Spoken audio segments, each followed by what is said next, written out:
6장에서 7장으로 넘어가는 상황입니다.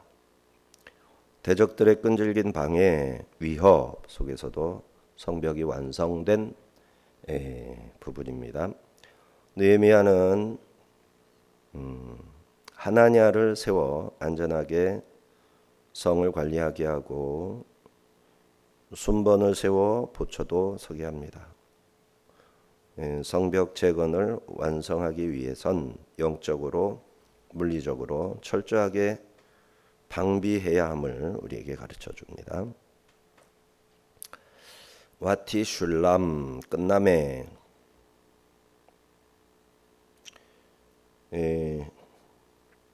먼저 15, 16절은 마침내 성벽을 재건하는 공사가 완료되었다는 내용입니다. 자, 15절 16절입니다.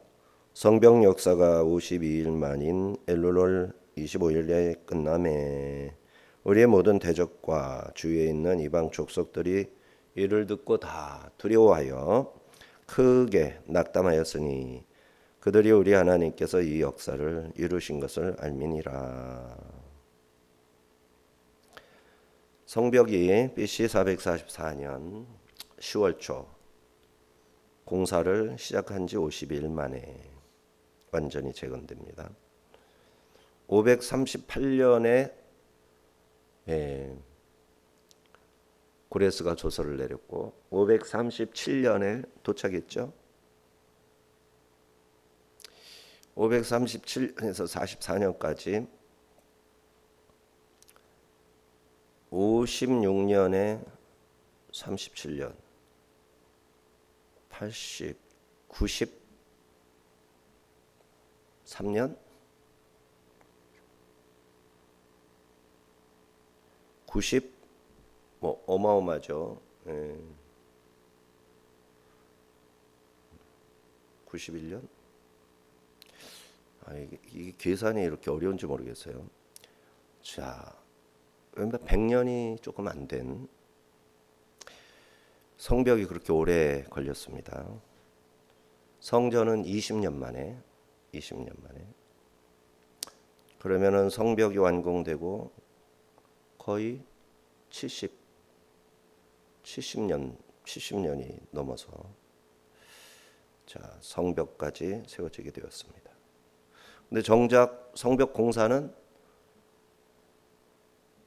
52일, 한 달하고 20일, 두 달도 채 안 돼서 재건이 되었죠.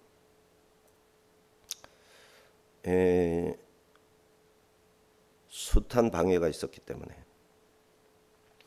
대적과 이방 종속들이 성벽이 드디어 세워졌다. 예루살렘이 바라볼 때 참 누추하기 짝이 없는, 자기들은 이미 성읍을 어느 정도 두르고 목초지 이런 거 다 준비하고 개간해서 사마리아에서 정착해서 살고 있는데 정작 유다 지파는 돌아오더니 성벽 건설, 성전은 어떻게 짓더니만 성벽을, 그러니까 예루살렘 성이 없는 거예요. 예루살렘을 둘러싼 성이 없는, 비천하죠. 그래서 만만하고 저는 평생 저 예루살렘은 이제 끝장났구나, 이렇게 생각을 했는데 완성을 했단 말이죠. 그래서 낙담을 한 겁니다. 자, 하나님께서 엄청난 방해를 직면하게 하셨고 성전 건설을 서두르지 않으셨고, 하나님이 서두르시면 뭐 52일 서두르셨으면 벌써 끝났죠. 그런데 하나님이 서두르시지 않으신 거죠. 이스라엘 백성들을 보면서 연기시켜주는 거죠. 연장, 지연. 오늘날 교회의 완성, 교회마다 교회를 세우잖아요. 참된 교회는 쉽게 세워지는 게 아니죠. 구약과 신약의 차이는 성령님이 계시냐 안 계시냐인데, 성령님을 그렇게 실제하시는 하나님으로 믿고 의지하고 따르느냐라는 차원에서 보면 성령의 어떤 현상, 증거, 표적적인 측면은 굉장히 추구하지만 인격적인 성령님께 근접하는 일은 사실 어렵거든요. 교회 역사를 보면 인격적인 성령님과 교통하는 것은 말씀을 내 마음속에 품고 귀를 열어야 돼요. 영의 귀를 열고 하나님 말씀이 들리면서, 들린다는 건 믿음 차원이잖아요. 믿음으로 듣고 그 말씀을 내 영이 간절하게 추구하는데 내 지정의가, 영혼 몸이 거기에 올인해서 순종을 할 때, 이게 이제 성령 충만한 상태가 되는 거잖아요.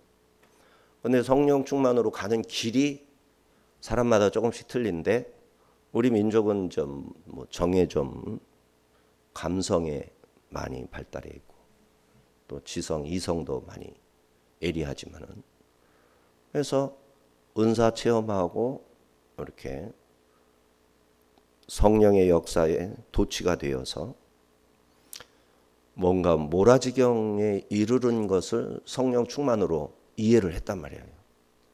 근데 우리 민족이 하나님을 전혀 알지도 못하고 성경도 알지도 못하고 그럴 때는 몰아지경으로 끌고 가서 자기가 생각했던 어떤 세계관, 그죠? 자아관 이런 걸 완전히 파격적으로 깨뜨려 부시고, 그리고 자기 부인을 하게 돼요. 아, 이거 내가 잘못 알고 있었구나. 내가 나를 잘못 이해하고 있었구나 하면서 부인을 하는 데는 이게 도움이 된단 말이에요. 근데 하나님을 아는데, 나는 부인을 했는데 하나님께로 가까이 가며 하나님을 배워가고 알아가는 거는 거기에서 생겨나는 게 아니거든요. 하나님 말씀으로 들어가야죠. 그래서 말씀을 읽어야 되고 말씀을 읽을 때 들어야 되고, 그러면서 그 말씀을 순종하는 내 몸의 헌신이 있어야 되고, 그리고 약속의 말씀을 붙들고 미래를 계속 소망으로 그려내야, 그래야 비로소 하나님과 인격적으로 하나님의 생각과 하나님의 감성과 하나님의 뜻을 비로소 내가 거의 가깝게 가까이 가면서 하나님을 닮아가는 거거든요. 그 인격은 어떻게 해서 드러나나? 어려울 때, 힘들 때, 고난 가운데, 그리고 위기에서 그 사람의 태도가 어떠하냐에 의해서 그게 나타나는 거예요. 모든 것이 잘 되고 기적이 나타날 때는 이스라엘 백성처럼 우 몰려갔다가 싹 터지고 마는 거예요. 그러니까 과거에 집착했던 그런 것들을 끊어버리는 데는 도움이 되지만 정작 나를 부인하고 하나님을 만나서 가까이 교제하는 데는 말씀으로 나가야 돼요. 말씀으로. 자, 이런 것이 필요한데 성벽 공사를 마무리해야 예루살렘이 드디어 하나님이 임재하시는 곳으로서 백성들과 보호, 경계선이 있어야 되잖아요. 그 경계선 안에서 하나님과 동거동락 임재하신 하나님을 모시고 사는 백성, 그의 통치에 복종하는 그런 성읍, 나라, 이게 되는 거잖아요. 근데 이게 52일이면 될 걸 갖다가 538년 2주에 와서 444년 56년 더하기 38년 94년인가 84년 94년인가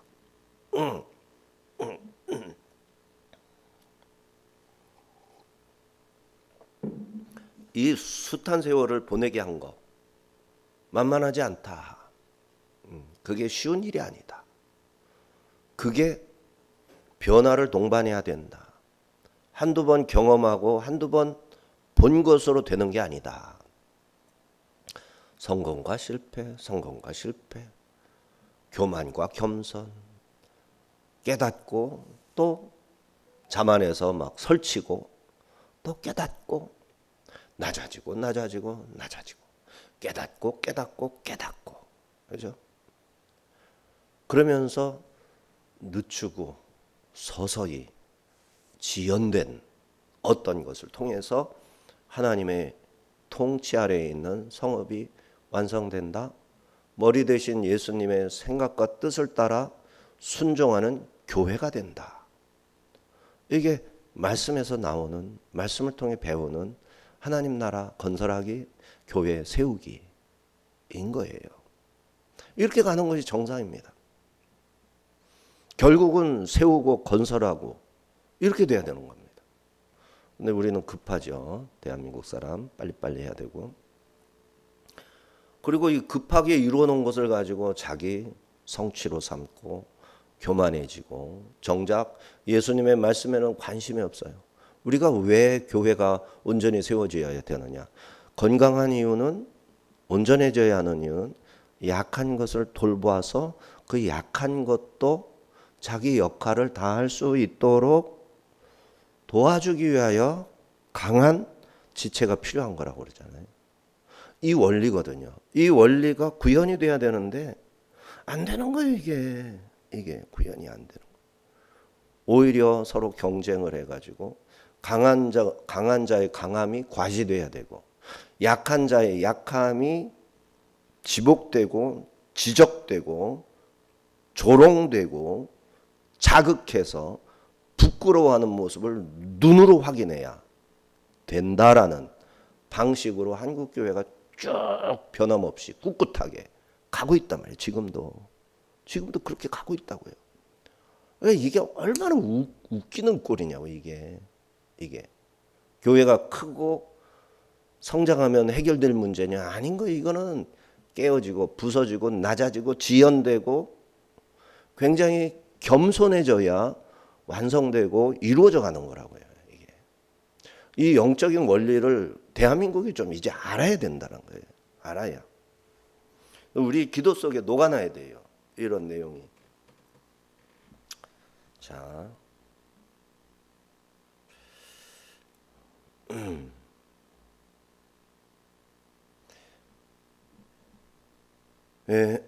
17, 19절 바로 윗장면. 결국 성벽의 재건은 단순한 건축 사건이 아니라 하나님의 약속이 성취된 역사였던 것이죠.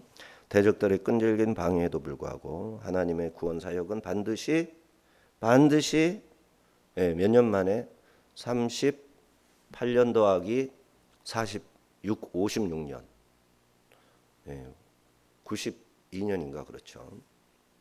이렇게 오래 걸리는 일이며 성도에게 약속하신 영원한 하나님의 나라는 하나님의 절대적인 주권과 섭리에 따라 완성될 것임을 확신시켜 줍니다. 주님이 하시는 거예요. 52일 동안 하나님이 밀어붙여 주시니까 된 거예요. 이게 아닥사스다를 통해서 밀어붙여 주셨고 거기에서 안정적인 삶을 살던 느헤미야를 보내주심으로 그러면 에스라를 벌써 에스라를 14년 전에 보냈죠. 그리고 뭐 15년 만에 에스라가 와서 15년, 16년 만에 완성이 된 셈인데 이 엄청난 지연, 이런 어려움, 이런 거를 생각하면 하나님의 뜻을 우리가 거기에서 읽을 수가 있는 거죠. 유다 귀족들이 도비아와 지속적으로 서신을 주고 받는 일이 있었어요. 52일 동안에 그 전부터 있었던 일을 에스라가 정리를 했잖아요. 개혁으로. 그런데 에스라의 개혁이 이렇게 15년 지나면서 이렇게 다시 흔들리고 엉망이 돼버린 거죠. 유다의 유력한 귀족들이 암몬 사람 도비아와 연락을 하면서 변질이 된 겁니다. 이들이 느헤미야의 리더십을 흔들고 있습니다. 도비아는 유다의 유력 가문과 혼인 관계를 맺고 있었고 내부적 영향력을 행사할 수 있었고 그의 편지들로 느헤미야를 두렵게 하고 압박하려 했습니다. 근데 느헤미야가 와서 3일 동안 금식한 후에 그 다음에 밤중에 나가서 그 설계를 하고 그 다음에 백성들을 불러가지고 문 어느 가문, 문에서 다음 문까지 쪼개가지고 어느 가문 해가지고 약 10개의 문과 성벽들을 다 이렇게 건설을 했잖아요. 상당히 많은 구간을 맡았던 가문이 바로 이 내통한 가문인 거예요. 17, 19절.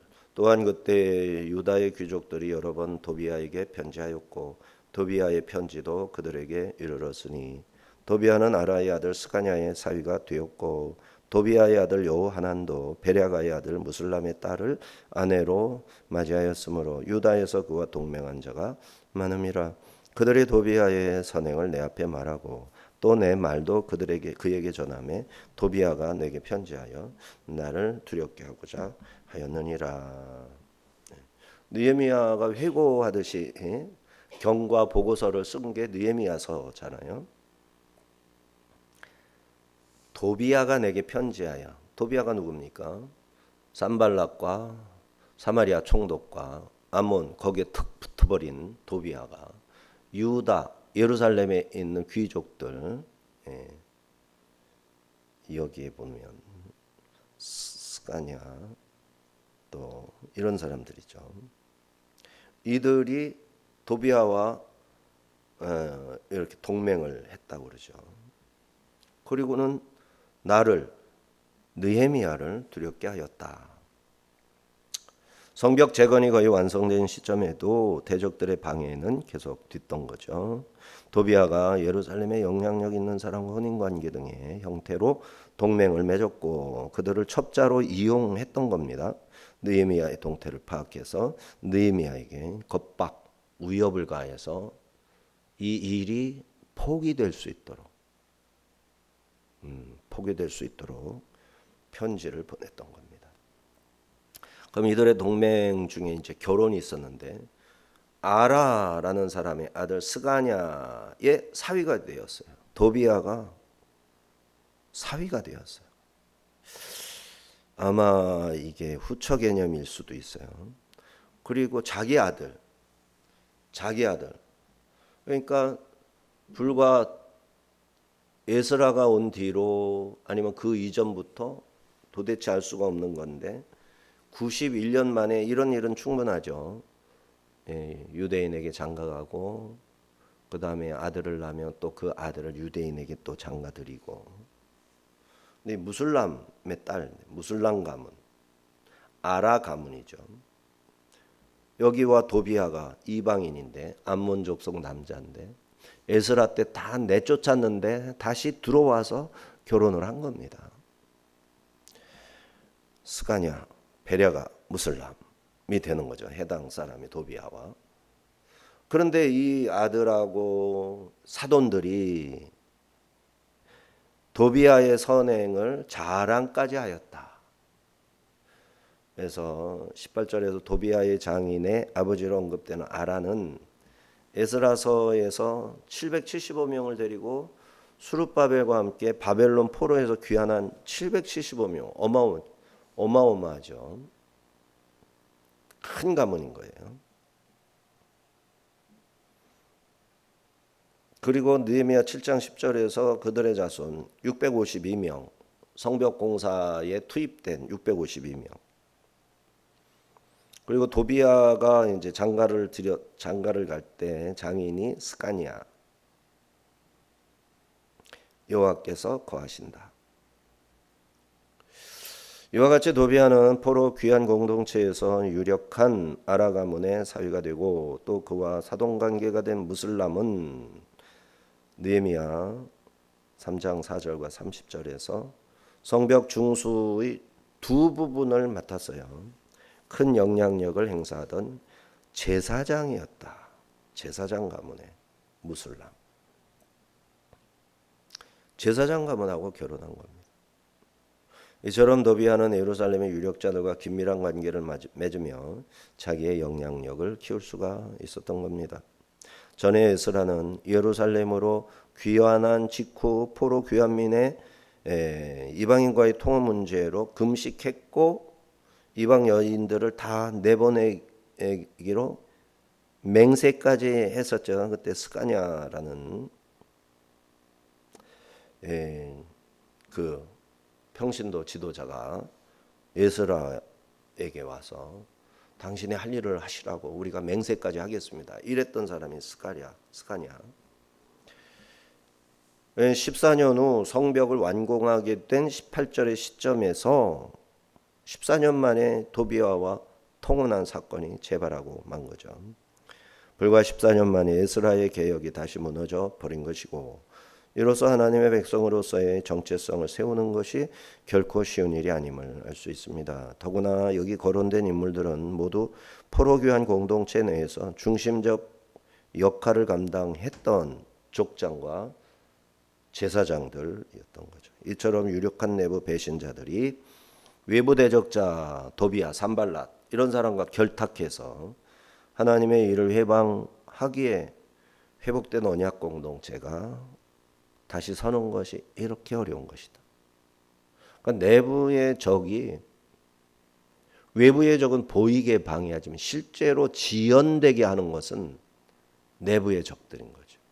우리나라도 그렇고 한국 교회도 그렇고 이미 하나님의 자기 자식들을 신학교 보내고 그리고 나와서 목회자가 돼서 활동하고 교회를 맡고 그 부모의 그 기도와 그 역할 이런 모든 것들을 배경으로 한 목회자들이 이게요 지금 2대 가문 목회자 2대 목사 3대 목사 가운데 신실한 사람 찾기가 그렇게 어려운 거예요. 아니, 아주 아이러니하고 희한한 일인 거예요. 한국 교회는 2대 목사, 3대 목사를 청빙하기 위해서 안달을 하지만 실제로는 이게 자유주의도 다 그 사람들이고요. 네? 교회 대형화 추구하고 막 이러는 사람들도 그 사람들이고 정말 한국 교회를 바로 세우려고 애쓰고 막 정말 눈물로 기도하는 사람들을 가장 힘들게 하는 사람들. 이런 거 보면 참 기가 막혀요. 그렇게 기도해서 키웠는데 그 기도의 후원을 영적으로 정말 힘입어서 하나님 앞에 철저하게 헌신한 사람들은 그렇게 쉽지 않은 거예요.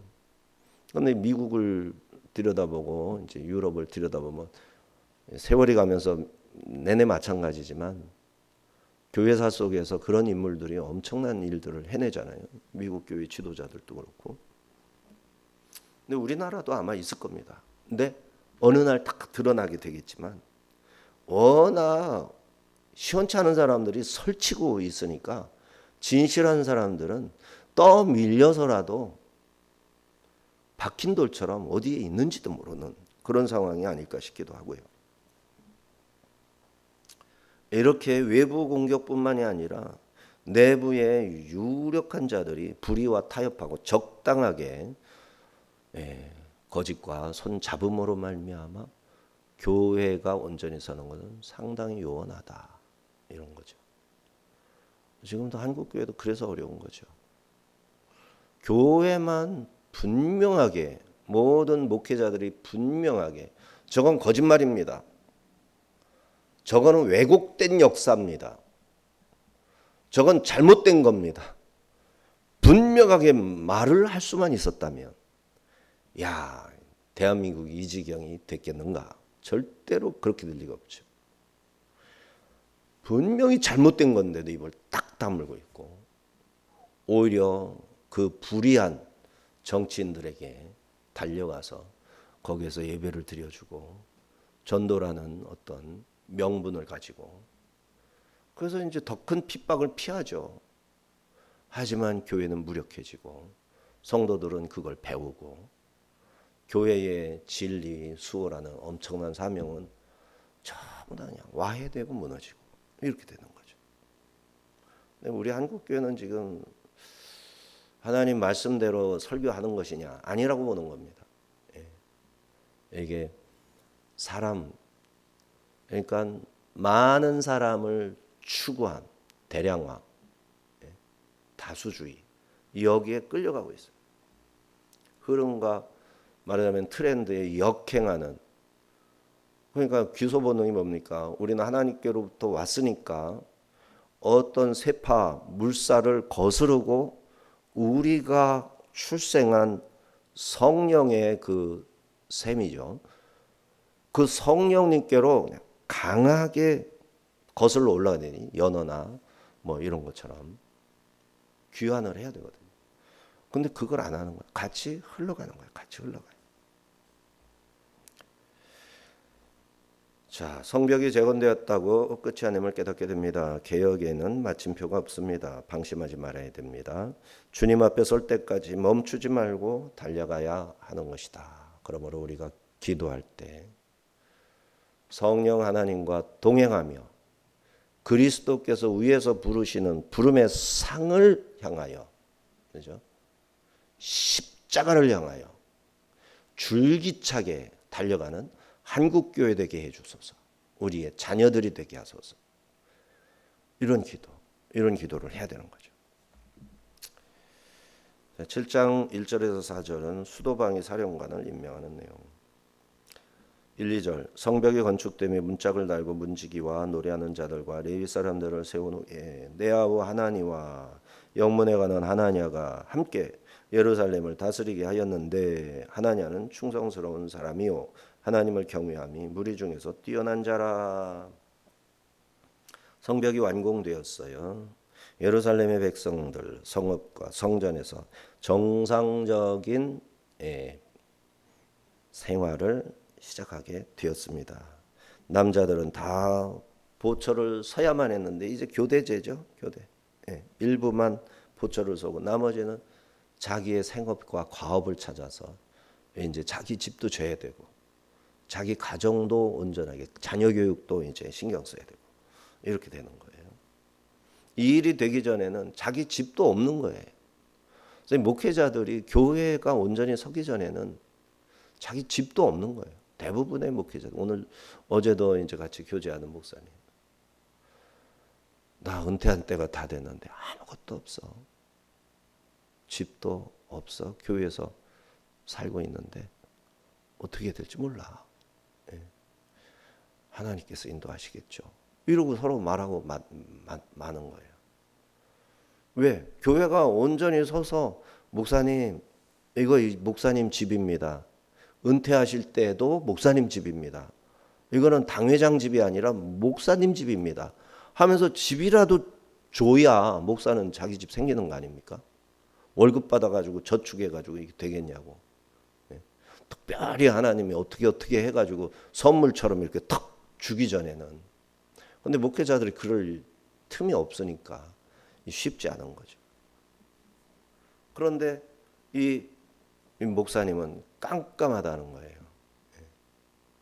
교회도 큰 교회를 빚을 내서 장로님이 도와줘가지고 샀는데 장로님들이 처음부터 끝까지 빚을 다 갚을 때까지 해주면 좋은데 어느 정도까지 하다가 이제 돌아가시기도 하고 그리고 이제 남은 성도들이 해야 되는데 그거를 할 만한 능력은 안 되고 목사님은 힘들게 아직까지 그래서 그 과정에서 사모님 암 걸리시고 목사님도 그냥 혈압에 또 뇌졸중에 막 이게 고생하시고 이게 보통 일반적인 목회자들이거든요. 한국교회 신실한 목회자상이거든요. 이게 기름 바르고 포마도 바르고 이런 사람들은 조금 좀 그런 것 같아요. 뭐 부러울 게 없는 거죠. 그런 게.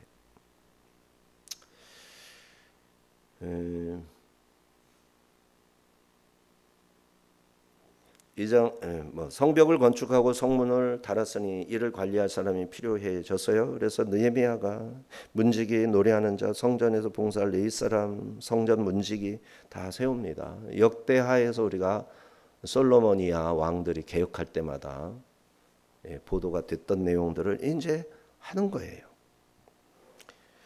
이들을 성전 직원 편제에 소속시켰습니다. 그리고 느헤미야의 아우 하나니 예루살렘에서 수산성까지 1600km를 달려와 가지고 예루살렘 상황이 이렇다. 그래 가지고 느헤미야가 금식 들어가고 기도하고 그리고 이제 왕께 좋은 술을 따라 드릴 때 왕이 너 왜 아픈 데가 없는 사람이 얼굴이 그 모양이냐. 왕이시여, 왕이 나를 선하게 선대하시려면 제 말씀을 들어주고 부탁을 들어달라고 하나님께 먼저 기도했고 그대로 왕에게 말했죠. 그때 아닥사스다 왕이 가라고 조서까지 써줘가지고 그 막 군대 시위대도 같이 붙여줬고 그 다음에 강 건너편 총독들 임명하고 거역하는 자는 파면시키고 감옥 보내기도 하고 사형시킬 수도 있는 막강한 권세를 탁 줘가지고 보낸 거 아닙니까? 그래서 이 페르시아의 군인 몇 명이 느헤미야를 보호하고 있었을 거예요. 안 그러면 이제 총독의 권위를 유지하기가 어려우니까. 하나님 은혜로운 이런 뜻이죠. 우리 노예에 유하나 목사님이 있어요. 그래서 유하나 목사님을 부를 때 유하나 목사님 이래야 되는데 이제 은행 같은데 하나님 하나님으로 불려지기도 하죠. 근데 하나님도 잘못하면 하나님처럼 이렇게 불리우기 쉽죠. 우리나라 말이지만 은혜로운 이런 뜻입니다.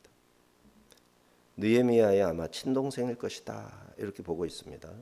페르시아 왕실 술 맡은 관원의 느헤미야에게 달려왔던 인물.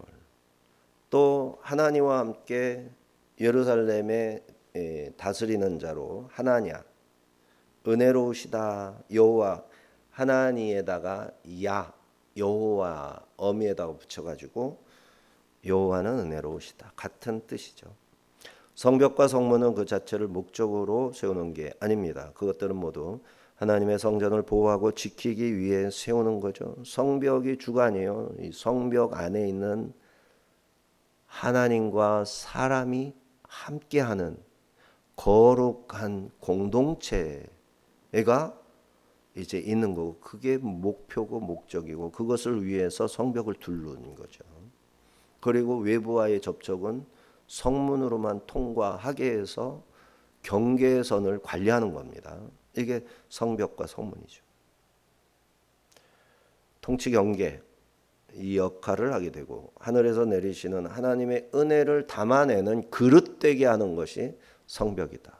은혜의 그릇되게 하는 것. 그릇이 돼야 되는 거죠. 3절 4절 내가 그들에게 이르기를 해가 높이 뜨기 전에는 예루살렘 성문을 열지 말고 아직 파수할 때에 곧 문을 닫고 빗장을 지르며 또 예루살렘 주민이 각각 자기가 지키는 곳에서 파수하되 자기 집 맞은편을 지키게 하라 하였노니 그 성읍은 광대하고 그 주민은 적으며 가옥은 미처 건축하지 못하였음이니라. 느헤미야가 새로운 일을 맡아서 일하게 된 사람들을 하나니와 하나냐죠. 해가 높이 뜬 후에 성문을 열어라. 아직 성벽은 완공됐지만 적들은 기세등등하니 어떻게 저들이 공격할지도 모르니 성문을 항상 개방하지 말고 해가 뜬 것을 확인하고 그때서나 열어라. 그 말은 신분을 확인한 다음에 들여보낼 수 있도록 하여라 이런 뜻이죠. 파수꾼이 근무 중일 때 문을 닫아라. 파수꾼이 없는 상태에서 열린 상태가 되지 않도록 미리 닫아라. 그리고 그럴지라도 자기 집 맞은편의 성벽을 항상 감시하라. 이를 지킬 인구가 적어서 안전에 취약함을 조심을 시킨 겁니다. 자, 이렇게 제한된 시간에만 성문을 열어서 그 외 시간에는 문을 닫고 빗장을 질러 철통같이 방어하고 어느 누구도 성벽을 기어올라 성중으로 침입하지 못하게 하라. 외부 세력, 적들의 활개치는 것을 차단하라. 그래서 이 느헤미야의 명령이 지금 트럼프가 하고 있는 명령들입니다. 트럼프가 각 나라에서 불법으로 들어오고 막 몰래 들어오는 불법 이렇게 이민 뭐라고 그러죠? 이렇게 불법 거주 이런 거를 다 차단하고 있잖아요. 특히 우리나라가 그래야 됩니다. 우리나라는 이 서방 그러니까 자유 진영의 첨단 기술이 우리나라에 지금 다 들어와 있어요. 근데 이게 공산주의자, 유물론자, 무신론자, 교회를 파괴하고 하나님의 역사와 이름을 지우려 하는 자들, 어둠의 세력과 손잡고 사단의 조종을 받으면서 빛의 자녀들, 교회 세우는 참된 그리스도인들을 다 쳐 죽이기 시작하는, 그래서 겁을 집어먹고 전도 자체를 가로막는 이런 일들을 하는 자들을 무한대로 문 열어주는, 이건 그들과 같은 편이고, 이것을 허용하는 것은 하나님을 거역하는 행위입니다. 거역하는 행위. 그러니까 이게 눈을 떠야 되는데 성경을 안 읽으니 이게 무슨 짓거리를 하는지를 교인들도 모르고 목사들도 몰라요. 설교할 말씀을 제일 은혜 받을 만한 말씀들만 골라서 빼갖고 설교를 하니, 하나님의 말씀을 이렇게 철두철미하게 살펴보고 하나님의 뜻이 무엇인지 연결을 해서 그것을 가르쳐야 되는데 그게 없는 거죠 지금. 이후 5절 이하에서는 포로 귀환 자들의 가계와 수요를 재확인한 결과 성내 인구가 극히 부족해서 성전 도시의 방어에 취약함을 알게 됩니다. 이에 느헤미야는 기업으로 받은 자기들의 땅에 들어가서 살고 있는 귀한 자들, 주변 성읍에 있는 사람들을, 예루살렘이 지금 너무 인구가 부족하니 들어와서 살아라. 그 땅을 비워놓을지언정 나중에 가면 되니까 들어와서 살아라. 이렇게까지 11장에 가면 조치를 합니다. 다 되었구나 아니한 생각이, 이만하면 됐다 느긋한 태도, 공동체를 위험에 빠뜨릴 수 있습니다. 공동체를 지키는 일에는 한치의 틈이 있어서는 안 됩니다. 모두가 깨어서 자기 책임을 감당해야 합니다. 시간이 걸리겠지만 하나님의 이름이 새겨진 성전 도시로서의 예루살렘은 견고하게 서게 될 것입니다. 대적들의 끈질긴 방해와 위협에도 불구하고 52일 만에 성벽은 완성되었습니다. 짧은 기간의 대역사의 완수는 오직 하나님이 이루신 것임을 대적들조차 인정하게 됩니다. 우리에게 맡기신 그리스도의 몸을 세우는 일도 하나님의 절대적인 능력으로만 이루어질 것입니다. 성벽이 외적인 안전을 확보했으나 유다의 유력한 귀족들이 대적 도비아와 통혼하고 결탁하는 내부의 배신, 타협은 여전히 느헤미야 공동체를 위협했습니다. 개혁에는 마침표가 없습니다. 눈에 보이는 성벽이 세워져도 말씀과 기도로 무장하여 죄와 타협하려는 내부 유혹을 끊임없이 경계해야 됩니다. 느헤미야는 성벽 완성 후 그의 아우 하나냐를, 하나님을 경외함에 뛰어난 사람들을 세워 성을 관리하게 했습니다. 또한 성문 개방 시간을 제한하고 모든 주민이 자기 집 맞은편을 지켜라 명령했습니다. 이는 하나님의 은혜로 세운 공동체를 지키기 위한 구체적이고 현실적인 방비를 해야 한다. 대한민국 하나님이 세운 나라, 이걸 잘해야 됩니다. 우리의 신앙 여정 참교회 세우기는 느헤미야 성벽 재건과 같습니다. 우리 하나님의 은혜로 구원받고 거룩한 공동체에 속하게 되었지만 그게 다 끝난 게 아니죠. 다 되었다 아니함을 버리고 충성스럽게 하나님을 경외하는 마음이 이 영적인 파수꾼이 되어야 합니다. 우리는 주님 앞에 설 때까지 우리 각자의 삶과 공동체에서 말씀을 붙잡고 깨어 기도하며 맡겨진 자리에서 성실을 다해야 되겠습니다. 우리 하나님께서 승리의 역사를 완성시키실 것을 믿고 그 은혜를 담아내는 거룩한 그릇으로 견고하게 서야 하겠습니다. 기도합니다.